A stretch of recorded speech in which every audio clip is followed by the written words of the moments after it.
तर भाई रायगडावर हे जोडपं व्हिडिओ शूट करत होतं आणि त्याचा काही लोक विरोध करतायत. तर मला विरोधकांना विचारायचं आहे की मला समजत नाही की त्याच्यामध्ये काय चुकीचं आहे. म्हणजे हे लोकांनी काही अश्लील कपडे घातले होते का अश्लील काही पोजेस देत होते. आज त्या लोकांनी ठरवलं की आपण हे अश्लील चाळे करण्यापेक्षा पारंपरिक महाराष्ट्रीयन पोशाखामध्ये महाराजांच्या चरणी पत्रिका वाटांना आपली प्री वेडिंग करू.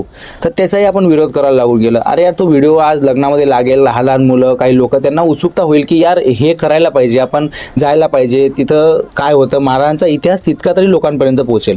पण आपण त्याचाही विरोध करायला लागलो. यार आपलं असं नाही राहत की प्रत्येक गोष्ट तुम्ही मनाने करून घेता. असं काही गोष्टींसाठी मार्केटिंग पण करावी लागते आणि ती होते ना. पण आपण चांगल्या गोष्टींचा आपणच विरोध करायला लागून जातो. आणि म्हणे तुम्ही गड संवर्धनाला आले का ते लोक? अरे आज ते लोक ही गोष्ट करायला आले, उद्या उठून ते येतील ना गड संवर्धनाला.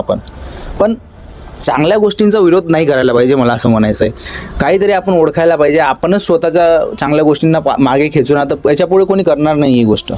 जय शिवराय.